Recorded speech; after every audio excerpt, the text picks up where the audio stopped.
अस्सलाम वालेकुम, मैं हूँ अलीना फ़ारूक शेख।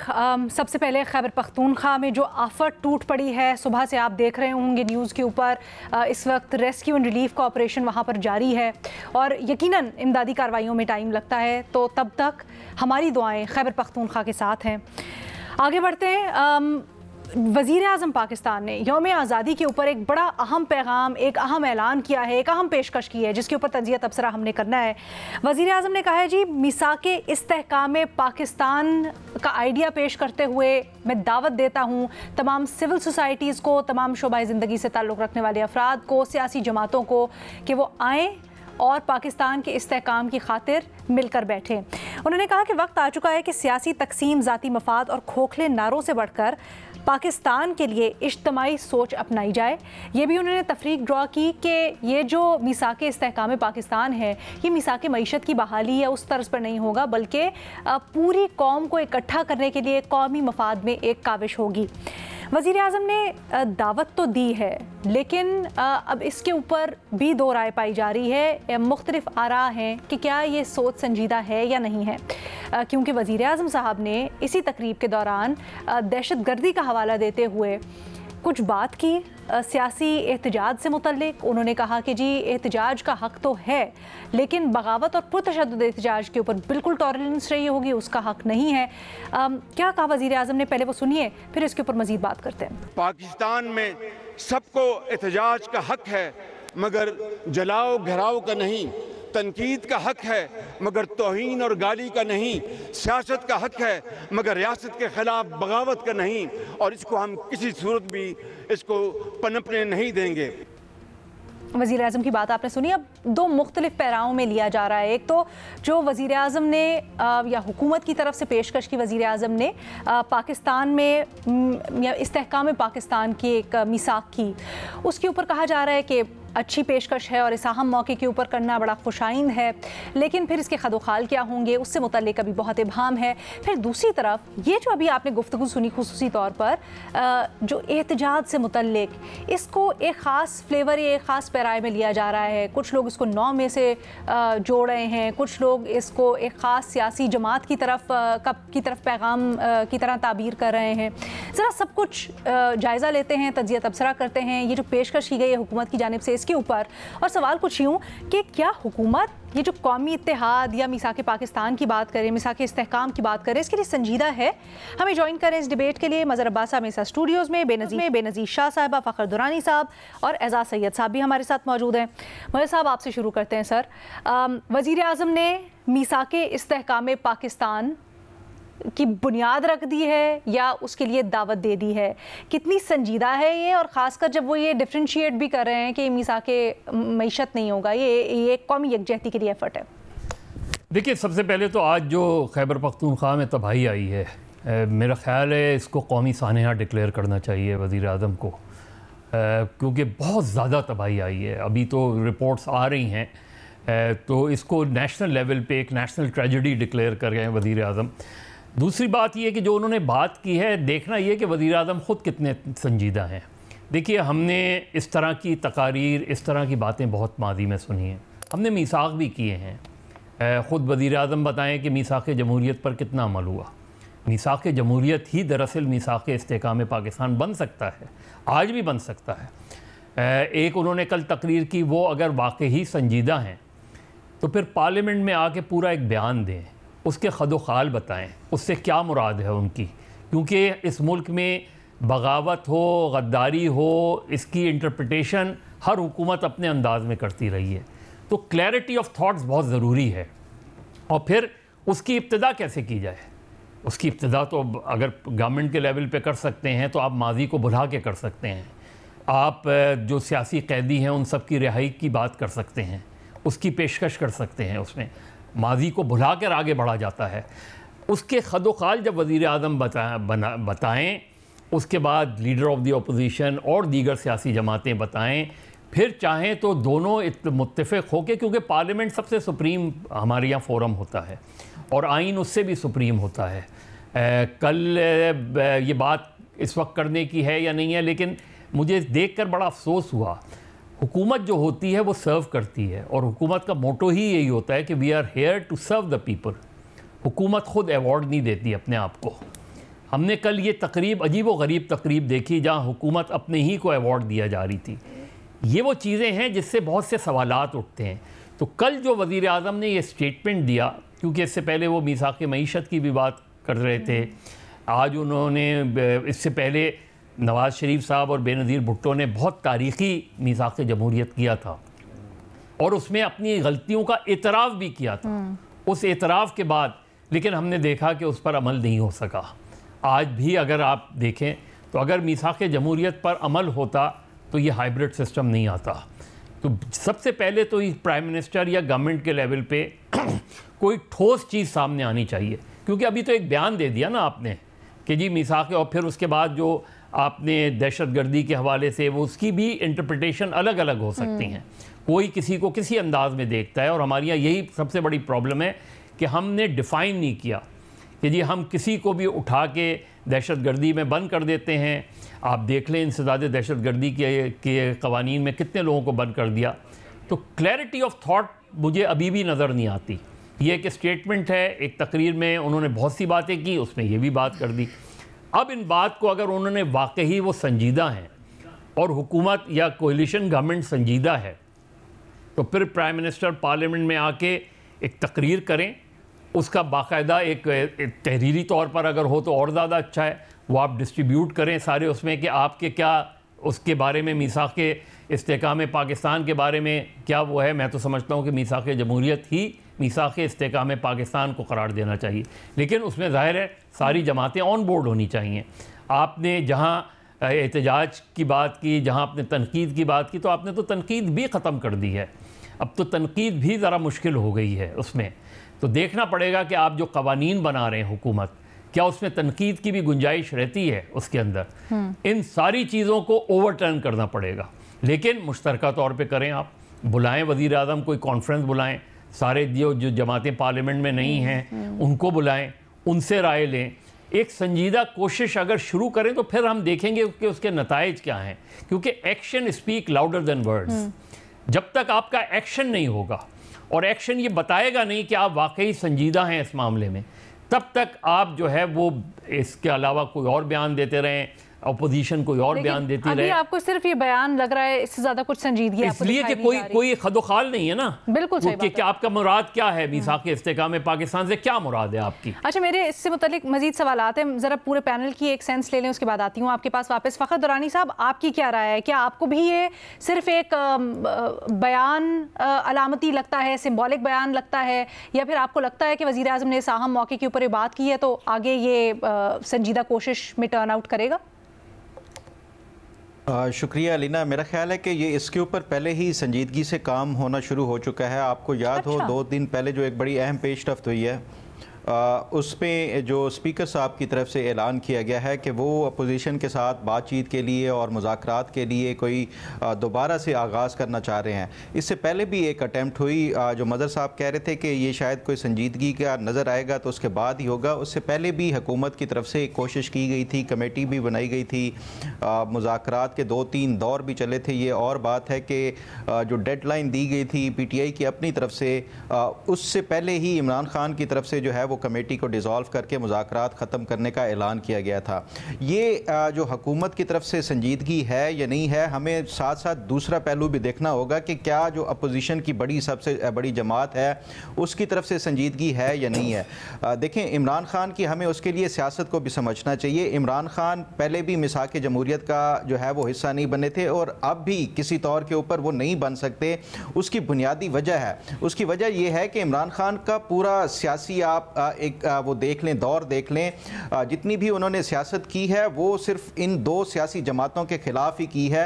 वो तो दरअसल जो मीसाक़ जमहूरियत है या जो इवन अब जो हुकूमत की तरफ से एक पेशकश की जा रही है, वो इसको नूरा कुश्ती का नाम देते आए हैं कि ये दोनों बड़ी जो जमातें हैं ये मिल बैठ कर जो है वो लूटती हैं मुल्क को, और उसके बाद जो है लूट के एक हुकूमत में आ जाता है, फिर उसके बाद दूसरा आ जाता है। तो उनका पूरा सियासत का महवर ही ये 2 सियासी जमातें हैं, उनके ख़िलाफ़ ही इन्होंने उन्होंने सियासत करनी है तो वो किसी तौर के ऊपर ना उनकी जो एक सियासी एक नज़रिया है उसको ये सूट करता है, इस तरह का जो मिसाक जमहूरियत हो या जो मिसाक इस्तेकाम पाकिस्तान है। तो हमें दोनों पहलुओं को डिस्कस करना चाहिए। मदर साहब बिल्कुल ठीक कह रहे हैं कि ये हमें जब तक कोई प्रैक्टिकल स्टेप्स नज़र नहीं आएंगे तब तक जो है वो कुछ कहना गलत नहीं होगा। प्रैक्टिकल स्टेप में ऐलान ऑलरेडी हो चुका है, स्पीकर की तरफ से ऐलान किया जा चुका है कि आए मिल बैठ के दोबारा से बातचीत का आगाज़ करते हैं।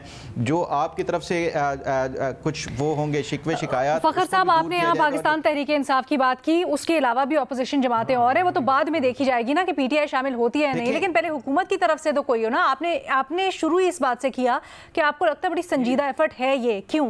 ये मुझे जरा एक्सप्लेन करें। इस वजह से मैंने आपको बताया कि 2 दिन ये मसला हुकूमत और अपोजिशन के दरमियान नहीं है। जब वो बात कर रहे हैं इस्तेकाम पाकिस्तान की, तो वो सिर्फ अपोजिशन स्पेसिफिक नहीं है। जब आप ये बात करते हैं तो उसके आपका पूरा चार्टर बताएं ना कि आपका चार्टर क्या है, और उस चार्टर पे आप सिर्फ ये स्पीकर ने जो बात की वो बहुत महदूद थी, यानी वो पीटीआई वर्सेस गवर्नमेंट है।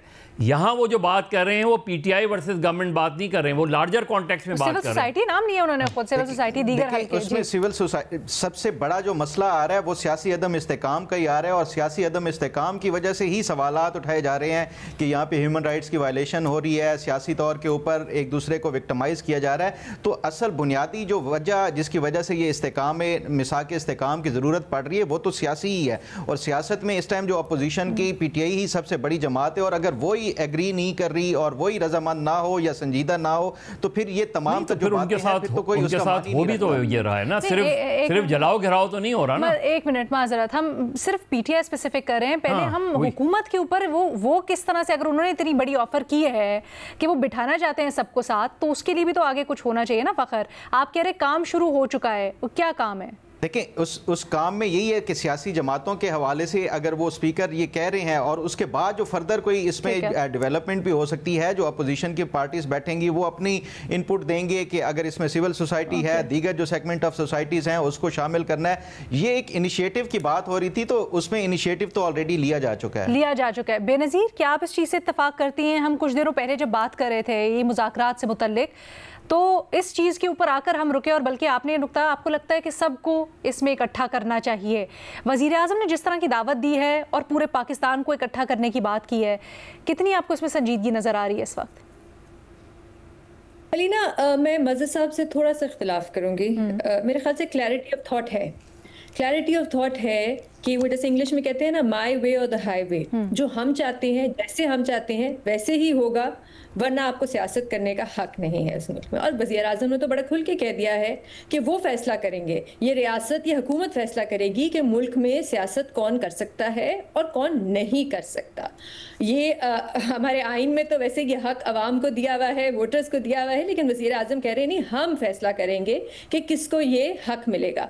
इस वक्त अलीना रियासत हमें दिखा रही है, वो सिर्फ बयानात नहीं कर रही, वो दे रही, वो बता रही है कि हम एक हार्ड स्टेट बन गए हैं जहाँ पे हम थोड़ी सी भी तनकीद बर्दाश्त नहीं कर सकते। हम हर चीज़ को, हर तनकीद को रियासत के ख़िलाफ़ समझेंगे। पहले भी हमारे मुल्क में सियासतदानों के ख़िलाफ़ ATA के तहत केसेस होते रहे हैं, अब तो इतनी तेज़ी से हो रहे हैं कि 100 लोगों के ख़िलाफ़ केसेस और सज़ाएँ एक दिन में हो रही हैं। किसानों के ख़िलाफ़ ATA लग रहे हैं। अलीना, मैं उस दिन इतनी हैरान हुई, मैंने खबर पढ़ी, एक 7 साल का बच्चा गवादर में एक 7 साल का बच्चा, उसके खिलाफ ATA के तहत पर्चा हो गया। क्यों?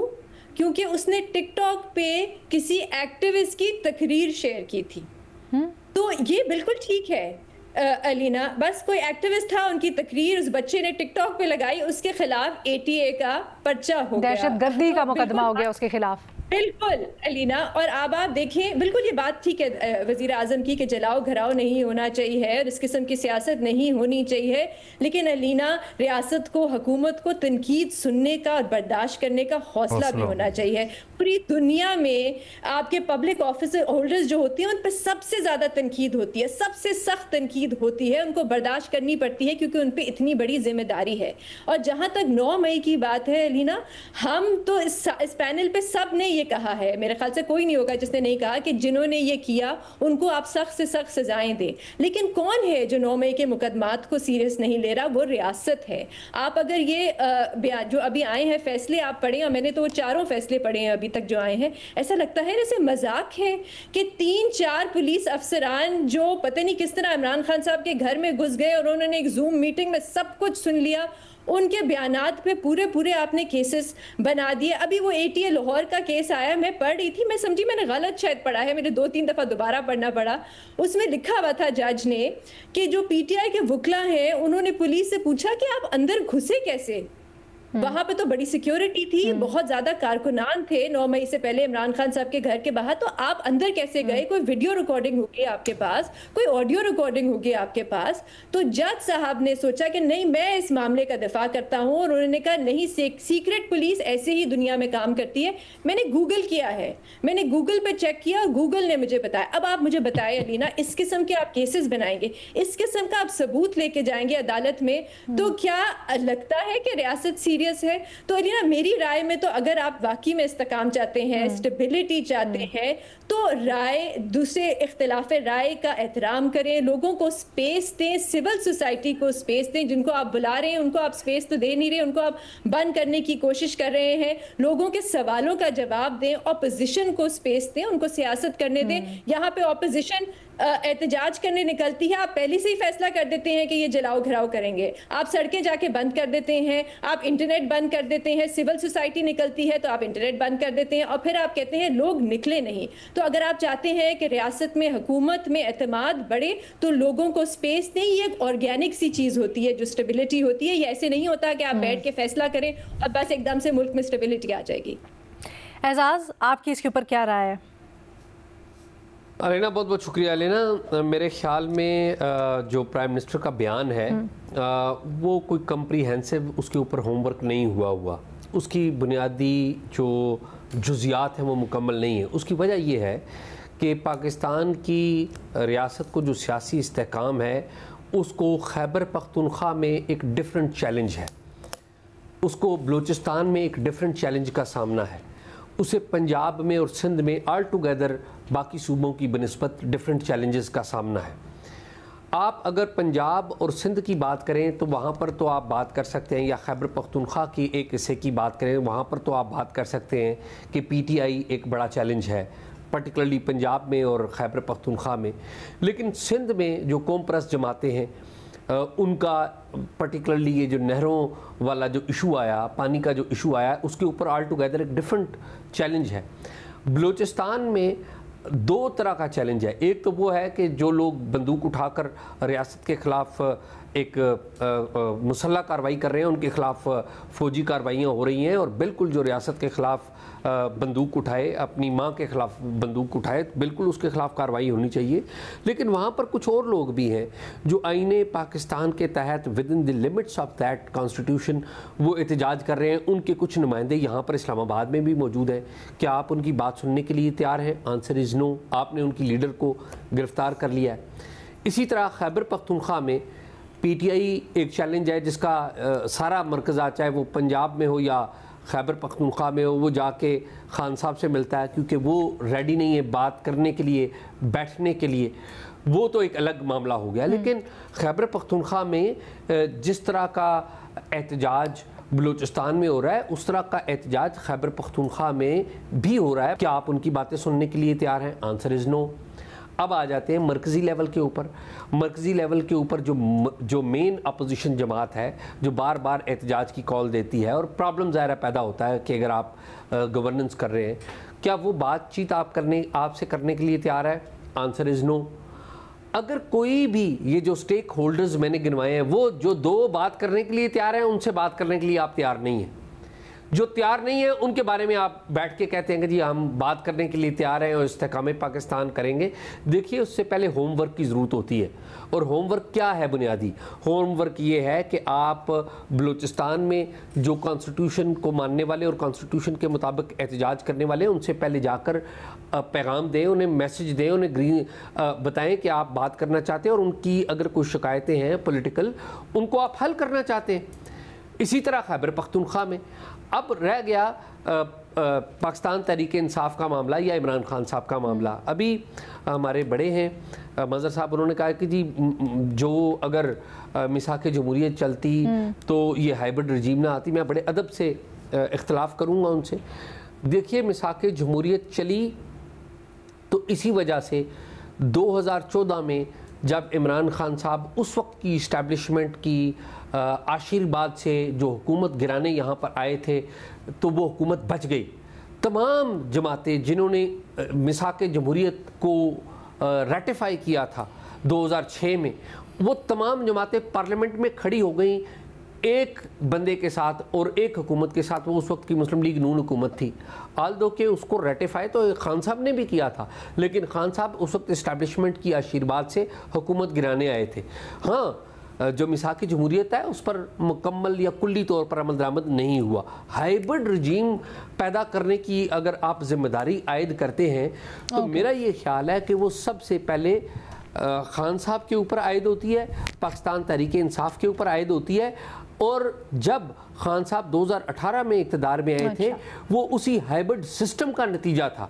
2018 के इंतखाबात भी हमने देखे जो कि जिनकी वैलिडिटी नहीं थी, और 2024 के इंतखाबात भी देखे जिन पर बड़े सवाल हैं। इसलिए मैं ऑनेस्टली, लेकिन मैं आखिरी इसलिए मैं ऑनेस्टली समझता हूँ कि ये जो बात करना है ना कि इस्तेकाम पाकिस्तान के लिए, ये इस्तेकाम पाकिस्तान के लिए स्पीकर साहब या कौमी असम्बली के प्लेटफॉर्म से अगर कोई इनविटेशन देते हैं तो उसकी अहमियत नहीं हो। स्पीकर साहब की जो है अहमियत है, अक्रॉस दी पार्टी लाइन लोग उनको रिस्पेक्ट करते हैं, लेकिन वो पार्लियामेंट तक महदूद नहीं रहना होगा।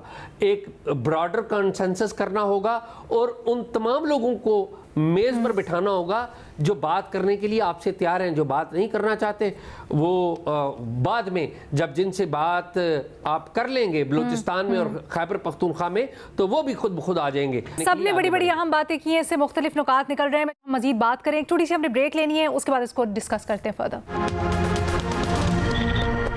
हुकूमत की मिसाक इस्तेहकाम पाकिस्तान की दावत के ऊपर हम तज्जिया तबसरा कर रहे हैं। फ़खर दुरानी साहब, आपका बिल्कुल मुख्तलिफ मौक़िफ़ है और आप बार बार ये कह रहे हैं कि हुकूमत संजीदा है। हमारे बाकी तीनों एनालिस्ट ने बड़े सॉलिड पॉइंट्स उठाए हैं, कैसे जवाब देंगे? बिल्कुल, ख़ास तौर पे जो एजाज़ की बात है मैं उससे एग्री करता हूँ कि हर एरिया के हवाले से और हर सूबे के हवाले से और मरकज़ के हवाले से डिफरेंट चैलेंजेस हैं। ख़ास तौर पे ये जो मिसाक के इस्तेकाम के हवाले से और या मुल्क में एक इस्तेकाम पैदा करने के हवाले से। लेकिन उसके साथ साथ जो बेनज़ीर साहिबा एक बात कर रही थी कि ये हुकूमत ये चाह रही है कि उनके मुताबिक सियासत की जाए और उनके मुताबिक ही बोला जाए, तो मैं इससे एग्री नहीं करता। क्योंकि ख़ास तौर पर अगर हम कंपेयर करें इस मौजूदा दौर को और पिछले दौर को, क्योंकि मैं अभी टीवी पे इतना ज़्यादा नहीं आया, बेनज़ीर पिछले दौर में भी थी, मुझे वो ख़ुद ये बता सकती हैं कि क्या ज़्यादा सख्तियाँ और ज़्यादा जो पाबंदियाँ थी सेंसरशिप के हवाले से अब ज़्यादा हैं या पिछले दौर में ज़्यादा थी। और उसके साथ साथ जो सियासी यकजहती के हवाले से देखें, इसमें बार बार मैं फिर वही बात करता हूँ कि PTI, इसमें कोई शक नहीं कि सबसे बड़ी जो है अपोजिशन की जमात है। और मुल्क में इस टाइम जो सबसे बड़ा मसला भी एक तो दहशतगर्दी के साथ साथ जो दूसरा है वो पॉलिटिकल अदम इस्तेकाम का है। और पॉलिटिकल इस्तेकाम लाने के लिए PTI का सबसे ज़्यादा मैं समझता हूँ कि ये मुज़ाकरात हों या कोई भी इस तरह की जो मिसाक के हवाले से वो सबसे ज़्यादा ज़रूरी है। और अगर वही तैयार नहीं है या वही संजीदा नहीं होगी तो तब तक जो है वो कोई भी आप एफर्ट्स कर लें, सूबाई सतह के हवाले से हो या मरकज़ की सतह पे हो। एफर्ट के ऊपर तो सवाल है ना, आप कह रहे हैं कोई भी आप एफर्ट्स कर लें, वो एफर्ट करने के ऊपर ही सवाल है कि अभी तक किसी को लग ही नहीं रहा कि वो एफर्ट करने के लिए आपकी इंटेंशन संजीदा है। बिल्कुल अलीना, कह रहे हैं सिर्फ बयान के लिए ही स्टेप्स और इनिशिएटिव लिए गए हैं। और पॉलिटिकल इस्तेकाम के लिए देखें, बातचीत करना सबसे पहले इनिशिएट करना ही सबसे अहम होता है। और उसके बाद तो चीज़ें जब आपस में डिस्कशन होती है, मुख्तलिफ पॉइंट्स भी और मुख्तलिफ जो है वो चीज़ें इसके साथ साथ वो डिस्कस होती जाती हैं। सिविल सोसाइटी है, दीगर सूबों के हवाले से नेशनलिस्ट पार्टीज़ हों, ये सारी चीज़ें ये बाद में होती हैं। लेकिन पहले मेन चीज़ है इनिशिएट करना, और इनिशिएट करने के लिए रजामंद होना सबसे बड़ी बात है। और अगर रजामंद ही ना हो दूसरा फरीक, तो फिर उसके मेरा नहीं ख्याल कि ये कोई हुकूमत संजीदा हो या ना हो, ये कोई मान नहीं रखता है। अच्छा, वैसे महेश साहब इसका पहले जवाब दे चुके हैं, वो एक चीज़ क्लैरिफाई करना चाह रहे थे मेरे ख्याल में। महेश साहब आप देखिए, एजाज़ जो मिसाक जमहूरियत की बात कर रहे थे, मिसाक जमहूरियत 2006 में हुआ और 2007 में नवाज़ शरीफ, इमरान खान और काजी हुसैन अहमद का इत्तेहाद बन गया। और बेनज़ीर भुट्टो जो है वो जनरल मुशर्रफ से नेगोशिएशंस में चली गई। तो जो मिसाक़ जमहूरियत का मेन पॉइंट्स थे वो वहीं ख़त्म हो गए। उसके बाद बेनज़ीर भुट्टो की शहादत के बाद PMLN और पीपल्स पार्टी ने गवर्नमेंट बनाई और वो गवर्नमेंट बहुत जल्दी टूट गई क्योंकि उसकी वजह ये कि PMLN निकल आई। गवर्नमेंट टूटने का मतलब ये कि PMLN उससे निकल आई क्योंकि जो मुआहदा हुआ था, मुआहदा बूरबन, उससे वो हो गए। फिर गवर्नर राज लगा दिया गया। ये वो चीज़ें थी जो मीसाक़ जमहूरियत को निगेट कर रही थी। अगर आप मीसाक़ जमहूरियत, तो सिर्फ ये नहीं है, ये बात ठीक है। अच्छा मैं साहब एक सेकंड, सॉरी, हम थोड़ा सा आगे चले गए। मुझे ज़रा ये समझाएं, क्योंकि आपने तो वो सब कुछ होते हुए देखा, माहौल कैसे बना, मीसाक़ मईशत हो या मीसाक़ जमहूरियत हो, क्या इसी तरह से पेशकश की गई किसी की तरफ से या कोई बैकडोर राब्ते हो रहे थे? आज जो हम ये कह रहे हैं कि वज़ीर आज़म ने ऐलान कर दिया लेकिन वो गैर संजीदा हैं, तो उस वक्त क्या संजीदगी हुई? जो उस वक्त क्या हुआ तौर पर चीजें, देखिए उस वक्त ये हुआ था कि 2002 के इलेक्शन में बेनज़ीर भुट्टो और नवाज शरीफ दोनों को आउट कर दिया गया था इलेक्शन प्रोसेस से। ठीक है, बिल्कुल। और दोनों ही बाहर थे, इसलिए उनके अंदर ये रियलाइजेशन आई कि हम साल से एक दूसरे के खिलाफ इस्तेमाल होते रहे। और उसमें बहुत, अगर मैं कह रहा हूँ उसकी डॉक्यूमेंट उठा के देखें तो आपको किसी मीसाक़ में पाकिस्तान के ऊपर क्या हो रहा था? क्या पहले बैकडोर राब्ते होते हैं? बैकडोर राब्ते हुए थे ना, बैकडोर राब्ते हुए थे। उसमें जनरल कियानी का बड़ा रोल रहा है। जनरल कियानी ने जाके वो चीज़ें की हैं, लेकिन मीसाक़ जमहूरियत में जनरल कियानी का रोल नहीं था। उसके बाद जो मुशर्रफ और बेनज़ीर के दरमियान जो बातचीत हुई है उसमें जनरल कियानी साहब का रोल रहा है। तो फिर वो एक पेपर हमारे सामने कैसे आया जो आप कह रहे हैं ना कि हुकूमत? मैं अलीना ऐड कर दूं, पहली बात तो ये है कि मिसाक़ जमहूरियत जो है उसका आगाज़, बुनियाद उस दिन रखी गई थी जब बेनज़ीर भुट्टो साहिबा आसिफ अली जरदारी के हमरा जद्दा में गए थे और नवाज शरीफ साहब से मिले थे। और उसके बाद बैकडोर चैनल के ऊपर बातचीत शुरू हुई थी। उसमें कुछ जर्नलिस्ट का भी किरदार था, उसमें परवेज़ रशीद का बड़ा रोल था, उसमें उस वक्त के पीपल्स पार्टी के रियाज साहब थे, बशीर रियाज साहब, उनका बड़ा रोल था। रहमान मलिक, फिर रहमान मलिक का बड़ा रोल था, नो डाउट अबाउट इट। लेकिन रहमान मलिक तो एंड पे आए ना, उस वक्त भी थोड़ा सा इख्तलाफ हुआ। रहमान मलिक के घर पे बुलाया गया जब, वो भी एक अलग स्टोरी है, बिल्कुल। हाँ, बिल्कुल सही, वो भी एक पूरी अलग है। लेकिन इन तमाम लोगों का जिनका नाम लिया, इंक्लूडिंग रहमान मलिक, इन सब का एक बुनियाद इन्होंने रखी थी। और इसमें जो सबसे बड़ा हासिल था, वो बड़ा हासिल पता है क्या था, जो आज तक कायम है, कि दोनों बड़ी जमातों की क़यादत जो एक दूसरे से बात करना नहीं चाहती थी, वो दोनों एक दूसरे से टॉकिंग टर्म पे आ गए। और वो जो सिलसिला शुरू हुआ था 2006 में, बल्कि 2002 में, वो आज तक कायम है। उसकी देखें एजाज, उसका सबसे बड़ा जो पॉइंट था वो दो थे। एक एग्जीक्यूटिव और जुडिशरी को अलग अलग रखा जाएगा। दूसरा ये था कि किसी भी लेवल पे अगर कभी भी मिलिट्री लीडरशिप से बातचीत करनी हुई तो कंसर्न से होगी, वरना कोशिश ये की जाएगी कि वो पॉलिटिक्स से आउट रहें। मैं वही बुनियाद वो कर रहा हूँ कि आज मीसाक़ इस्तेहकाम पाकिस्तान की जब शहबाज शरीफ बात कर रहे हैं तो उसमें क्लैरिटी आनी चाहिए, वो बताएं, क्योंकि उससे बिल्कुल दूसरी बात कर जो प्रैक्टिकली हम देख रहे हैं, जिसकी बेनज़ीर इशारा कर रही थी, जो इक़दामात हो रहे हैं वो तो बिल्कुल ही ऑपोजिट है। तो आप पहले बताएं, पूरा तफसील बताएं उसकी। दो चीजें सर एक सेकंड ऐड करने की जरूरत है, एक बलूचिस्तान और एक खैबर पख्तूनख्वा, क्योंकि वहां पे आप देखिए बलूचिस्तान में आप बात बिल्कुल सही कह रहे हैं। मसला ये है कि बिल्कुल सही कह रहे हैं, लेकिन मसला ये है कि कुछ सामने तो आए ना, ये तो सिर्फ अभी एक ऐलान है, अभी सिर्फ एक उन्होंने थ्योरी पेश की है। अब उसको प्रैक्टिकल करने के अंदर कोई अमली स्टेप्स होते हैं, वो किस तरह से होते हुए नजर आएंगे, वो एक बड़ा सवाल है। बेनज़ीर भी कुछ ऐड करना चाह रही थी। अलीना, प्रैक्टिकल स्टेप्स लिए जा रहे हैं ऑपोजिशन की तरफ से। ऑपोजिशन और सिविल सोसाइटी जिनकी वज़ीर आज़म बात कर रहे थे, वो तो बैठे हैं और उन्होंने बैठ के एक चार्टर ऑफ डिमांड तैयार किया है। वो तो आपने होटल को ताला लगा दिया और आपके वज़रा टीवी पे आए और उन पर ज़ाती हमले किए। तो वो तो अपनी चार्टर ऑफ डिमांड, और आप पढ़े अलीना, वो चार्टर ऑफ डिमांड जो भी कोई भी इस मुल्क में जो इस मुल्क की बेहतरी चाहता होगा वो उससे इख्तिलाफ नहीं करेंगे। नहीं, इवन अगर इख्तिलाफ कर भी सकते हैं तो एक नुक्ता आगाज हो सकता है, एक पॉइंट, एक स्टार्टिंग पॉइंट है। आप उस पे बैठे और उस पे बात करें। आप ये सिर्फ कह देना कि हमने बस एक चार्टर ऑफ स्टेबिलिटी बनाना है, काफी तो नहीं होता, माहौल बनाया लेना। एक तरफ आप उनकी, अब पीटीआई काफी दिनों से कह रही है कि 6 हफ्तों से हमारी मुलाकात नहीं करने दी जा रही इमरान खान साहब से, उनको मिलने दें। वो अपोजिशन है वो अपने लीडर से जाके बात करेंगे, वहां से डिमांड्स लेके आएंगे तो ही। अच्छा, एक और चीज यहाँ पर डिस्कस हुई जो बड़ी अहम बात है, जिसके ऊपर मैं चाहती हूँ जरा हम क्विकली एक राउंड कर लें कि जो इस तरह की अगर कोई आगे मामला चलता है तो क्या वो पार्लियामेंट के अंदर होना चाहिए या फिर वो पार्लियामेंट के बाहर होना चाहिए, जिसके अंदर ऑब्वियसली अगर पार्लियामेंट के बाहर होता है तो फिर जो एस्टैब्लिशमेंट है उसका भी कोई ना कोई रोल हो या उसको भी शामिल किया जाए। अगर ब्रीफ एज पॉसिबल। बेनज़ीर से स्टार्ट करते हैं, 1 मिनट एजाज, 1 सेकंड जी बेनज़ीर। अलीना, मेरे ख्याल से पार्लियामेंट के अंदर होना चाहिए, लेकिन जैसे एजाज भी बात कर रहे थे कि ऐसी भी बहुत सी तहरीकें हैं, मूवमेंट्स हैं, लोग हैं, सिविल सोसाइटी है जो पार्लियामेंट में नहीं है, उनको शामिल करने के लिए साइमल्टेनियसली एक पार्लियामेंट से बाहर भी डायलॉग और कंसल्टेशन होनी चाहिए। और दिलचस्प और बड़ा एक्सीलेंट पॉइंट था वो कि जब ऑपोजिशन की जमातों ने सारों ने बैठ के एक चार्टर ऑफ डिमांड्स दी है तो वजीर आजम जो इस्तेहकाम पाकिस्तान की बात कर रहे हैं वो तो ये भी कह सकते थे कि जो डिमांड्स उन्होंने दी हैं हम इसके ऊपर बात करने को तैयार हैं, ये होगा मीसाक इस्तेहकाम पाकिस्तान।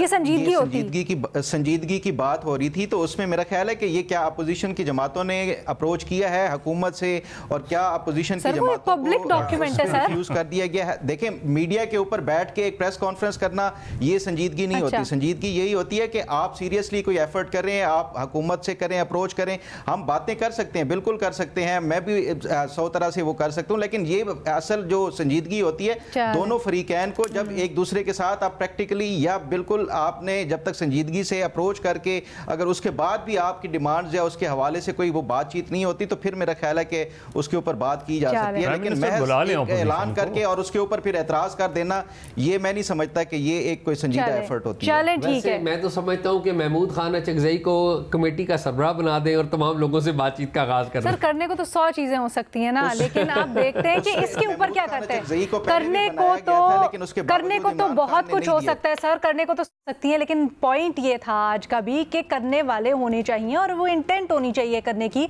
अब देखते हैं जी, वजीर आजम साहब ने बात तो की है और इतने बड़े प्लेटफॉर्म, इतनी अहम तकरीब के अंदर खड़े होकर ये बात की है, ऐलान किया है, बट इसके ऊपर अमली इकदाम क्या होते हैं ये देखना बड़ा ज़रूरी है। हमारा पैनल इस चीज़ के ऊपर कि संजीदा है या नहीं, हुकूमत डिवाइडेड है। फ़खर दुरानी साहब जहाँ समझते हैं कि संजीदगी उनको नज़र आती है हुकूमत के इस ऐलान में, हमारे बाकी तीनों तज्ज़ियाकारों को अभी तक कोई संजीदा इकदाम नज़र नहीं आते। विद दैट एक छोटी सी ब्रेक, आपके सवालों के साथ वापस आते हैं। Welcome back. एजाज सैयद साहब, आपसे सवाल किया जा रहा है कि अमरीकी सदर और रूसी सदर आज बड़ा अहम मुलाकात करने वाले हैं अमेरिका के अंदर। इस मुलाकात से क्या तवक्कुआत रखनी चाहिए? ये गैर मामूली मुलाकात है और इसके पूरी दुनिया के ऊपर असरात मरतब होंगे। इसमें 2 बातें बड़ी अहम हैं। एक तो ये है कि अमेरिका कह चुका है या अमेरिका ने जो पॉलिसी स्टेटमेंट जारी किया है उसमें ये कहा गया है कि ये अमेरिकी सदर जनाब डोनाल्ड ट्रंप के लिए सुनने की एक मशक है, यानी कि वो जो रूस है, रूसी सदर पुतिन का मौक़िफ़ सुनेंगे यूक्रेन की जंग ख़त्म करने के हवाले से और वो रास्ते टटोलने की कोशिश करेंगे कि किसी तरीके से ये जंग ख़त्म हो सके। जबकि रशिया जो है, रशिया के वज़ीर ख़ारजा हैं, उन्होंने तो कहा है कि हम अपने पत्ते जो हैं पहले शो नहीं करेंगे, लेकिन इसके बरक्स जो आलमी मीडिया में रिपोर्ट हो रहा है उसमें ये बताया गया है कि 6 अगस्त को कुछ रूसी तजावीज़ जो हैं वो अमेरिका को भेजी गई थी, जिसमें कहा गया है कि यूक्रेन को बाज़ मुकामात से फ़ौज वापस लाने और अपनी फ़ौज की जो तादाद है उसमें कम करने की बात की गई है। इस सिलसिले में बात आगे बढ़ेगी। 2 बातें की जा रही हैं। एक तो ये है कि शायद आज की जो मुलाकात है उससे बड़ी पेशरफ्त ना हो, कोई बड़ा ऐलान ना हो। दूसरी बात यह है कि इस बात का इम्कान हो सकता है कि आज अगर रूसी सदर और जो डोनाल्ड ट्रंप है वो एक पेज पे आ गए या उनके दरमियान कोई मामला आगे बढ़ चुका तो जो यूक्रेन की जंग है उसको ख़त्म करने के लिए अगली मुलाकात भी तय हो सकती है, जिसमें यूक्रेन के सदर भी शामिल हो सकते हैं, सह अफ्रीकी मुज़ाकरात भी हो सकते हैं। फिलहाल किसी बड़े ऐलान की हमें तवक्को नहीं करनी चाहिए, खासकर इस जंग से मुतालिक, क्योंकि काफ़ी टेलीफोनिक राब्ते भी हो रहे थे दोनों के दरमियान, और फिर उस पस मंज़र में ट्रंप साहब का जो मिजाज है वो सुनने से ज़्यादा बताने वाला रिवायती तौर पर तो रहा है, तो आपको लगता है अभी भी वो सुनेंगे? मेरे ये ख्याल है कि वो ज़रूर सुनेंगे, और मेरे ख्याल में इस सारे माहौल में ये मुलाकात हो जाना अलास्का में, अमेरिका की सरजमीन पर, जो कि रशिया के करीब भी है, तो ये इन इटसेल्फ बहुत बड़ी बात है। होप फॉर द बेस्ट, क्योंकि अगर यूक्रेन की जंग खत्म हो जाती है तो याद रखिए पूरी दुनिया पर अच्छे असर। चलें जी, all eyes on America and Russia के क्या होता है, इस चीज़ के ऊपर हम फर्दर तज्जिया तबसरे भी करेंगे। फिर वक्त बहुत शुक्रिया एजाज साहब। मज़ीद साहब, आपसे सवाल ये हो रहा है कि सिंध पुलिस ने हिदायत की है कि जाए वकूफ़ से लाश पुलिस इजाज़त के बगैर नहीं उठाई जाएगी। मकसद शवाहिद का तहफ़्फ़ुज़ और तफ्तीश को बेहतर बनाना है। आप क्या समझते हैं, ऐसे इक़दाम से या इससे हंगामी हालात में इंसानी जान बचाने के अमल में रुकावट तो नहीं कहीं आएगी? नहीं, ये तो ज़ाहिर है एक ज़रूरी चीज़ होती है, लेकिन पुलिस खुद शवाहिद मिटाती है। और आप देख लें कि बहुत से मुकदमात में होता यही है कि फ़र्ज़ करें जहाँ वारदात हुई है उसकी पूरी जगह को टच नहीं किया जाता। लेकिन हम अक्सर ये करते हैं हाई प्रोफाइल केसेस में, तो बहुत ज़्यादा सबसे बड़े high profile cases Benazir Bhutto और मीर मुर्तज़ा भुट्टो के मर्डर में वो एरिया जो था जिसे कॉर्डन ऑफ करना था वो हटा दिया गया, उसमें मिटा दिया गया। तो ये उसूली तौर पे, कानूनी तौर पे तो ये बहुत इम्पॉर्टेंट है, लेकिन पुलिस खुद इस चीज़ को इन्फोर्स करे और पुलिस खुद जो है वो शवाहिद ना मिटाए, तब जाके चीज़ों में बेहतरी आ सकती है। पुलिस खुद ही अगर शवाहिद मिटा देगी इस तरह की चीज़ों में, जहाँ कहीं ना कहीं अगर कभी उन पर इल्ज़ाम आ रहा हो तो वो शवाहिद मिटा दिए जाते हैं। तो शवाहिद का प्रोटेक्ट करना ये पुलिस की भी जिम्मेदारी है, और जाहिर है आम शहरी की भी जिम्मेदारी है कि अगर उनके घर में कि लाश का इससे कोई ताल्लुक नहीं है, लाश उठाने से मुतालिक जो हिदायत जारी की गई हैं। नहीं, देखिए ना, लाश अगर जहां मर्डर हुआ है, एक लाश पड़ी हुई है, तो फौरी तौर पे सबसे पहले तो आप पुलिस को इन्फॉर्म करते हैं, और करना चाहिए पुलिस को इन्फॉर्म, और उस जगह को टच नहीं करना चाहिए, क्योंकि उससे बहुत सी चीज़ें आगे जाके कॉम्प्लिकेशंस आ जाती हैं। अब पुलिस का फौरी तौर पे रिस्पॉन्ड करना भी बहुत ज़रूरी है उस चीज़ में। हमने बहुत से वाक़यात में देखा है कि पुलिस बहुत ताख़ीर से पहुंचती है, लेकिन शवाहिद के लिए बहुत ज़रूरी है कि अगर कहीं लाश पड़ी हुई हो तो उसको वहाँ से रिमूव करना अनटिल अनलेस पुलिस ना आ जाए। ये जो सवाल में कंफ्यूजन है ना, इसलिए है कि ये कह रहे हैं कि ऐसे जो इकदाम है ये इंसानी जान बचाने के अमल में रुकावट तो नहीं आएगी। ये इसलिए कह रहे हैं कि एक तो वो है ना कि जैसे एक्सीडेंट हुआ या कुछ हुआ और सांसें अभी चल रही हैं, तो उसको बचाया आपने, फर्स्ट एड दिया, उठा के अस्पताल ले गए, तो वो लाश के जुमरे में नहीं आएगी। आई थिंक ये क्लैरिफाई करने की जरूरत है। वो तो बिल्कुल लाश, अगर उसमें ज़रा सी भी आपको ये उम्मीद है कि ये इसकी सांस चल रही है, तो आपका पहला काम तो ये कि उसको हॉस्पिटल पहुंचाएं उसमें। और अगर जाहिर है अगर उसकी डेथ हो गई है, वो हो गई है, तो फिर आपको उससे टच नहीं करना, तो फिर नहीं करना चाहिए। ठीक है, thank you so much Mazhar Abbas साहब। आगे बढ़ते हैं, फ़खर साहब से सवाल करते हैं। फ़खर दरानी साहब, आपसे पूछा जा रहा है कि खैबर पख्तूनख्वा में, ये ज़रा मोबाइल में सवाल है तो मैं आपको ईजीली पढ़ के सुना दूँ। खैबर पख्तूनख्वा में क्लाउड बर्स्ट से 146 अफराद जाम बहक, और रेस्क्यू के लिए ऑब्वियसली इस वक्त इमदादी सरगर्मियाँ भी जारी हैं। पूछा ये जा रहा है कि एक के बाद एक सानहा हो रहा है, मौसमियाती तबाहकारियों से निमटने के लिए हमारी तैयारियां क्यों नाकाफ़ी हैं? बिल्कुल, ये क्लाइमेट चेंज की वजह से जो तबाहकारियाँ हैं, इसके हवाले से हम पहले भी बात कर चुके हैं, और मेरा ख्याल है कि जो एक बुनियादी रीज़न और वजह हमें नज़र आ रही है वो हुकूमतों की तरफ से रिएक्टिव जो अप्रोच है रिलीफ की, वो एक बुनियादी वजह के तौर के ऊपर सामने आ रही है। हुकूमतें अगर देखा जाए तो हमेशा प्रोएक्टिव होती हैं कि किसी भी, हमें पता है कि ये जो मॉनसून का सीज़न है इसमें सैलाब की वजह से भी आ सकता है। ये जो पिछले चंद सालों से क्लाउड बर्स्ट के जो एक क्लाइमेट चेंज की वजह से इश्यूज आ रहे हैं, उसकी वजह से भी, तो हमेशा हमने देखा है कि बजाय इसके कि हम पहले से तैयारियां करें, हुकूमत बाद में जब ये सैलाब से तबाहकारियां हो जाती हैं उसके बाद रिलीफ एक्टिविटीज़ जो है वो शुरू करती है। उसकी अगर हम बुनियादी वजह देखें तो हमारे यहाँ ये जो पॉलिटिकल डिस्टेबलाइजेशन है उसकी वजह से भी है। किसी हुकूमत को कोई अंदाज़ा नहीं होता कि हमारा जो टेन्योर है वो पूरा होगा या नहीं। इस वजह से मेरा ख्याल है कि जो एक ड्यूरेबल इस तरह के जो प्रोजेक्ट्स होते हैं, कोई भी क्लाइमेट सस्टेनेबल, वो शुरू नहीं कर सकती हुकूमतें, बस वो एक टाइम गुजारने के लिए और वक्त गुजारने के लिए। सर, दुनिया में आप पॉलिटिकल डिस्टेबलाइजेशन की बात कर रहे हैं, दुनिया के कई ममालिक में इस तरह से होता है कि जो भी हुकूमत आए जाए, सरबराह चेंज हो जाए, लेकिन उनका सिस्टम इतना तगड़ा होता है कि सिस्टम काम करता रहता है। सिस्टम को जो प्रोजेक्ट चल रहे होते हैं उनको कोई फर्क नहीं पड़ता कौन सी हुकूमत आती है, कौन सी जाती है, कौन सा सरबराह जाता। सो जी, इन मिसालों को भी देखा करें, गौर किया करें, आसपास दुनिया में क्या चल रहा है वो भी देखा करें, और ख़ासकर ये जो मौसमियाती तब्दीली का इशू है इसके लिए तो हमें स्टडीज़ करनी पड़ेंगी, पॉलिसीज़ बनानी पड़ेंगी, एक्सपर्ट्स को ऑन बोर्ड लाना पड़ेगा। हम इस वक्त तो दुआ ही कर सकते हैं कि खैबर पख्तूनख्वा में जो हो रहा है, खैबर पख्तूनख्वा में इस वक्त कोई ना कोई रेस्क्यू एंड रिलीफ की तेज़ तरीन हो कोशिशें और तमाम तर मामलात को हंगामी तौर पर निपटा जाए। इजाज़त दें, अल्लाह हाफ़िज़।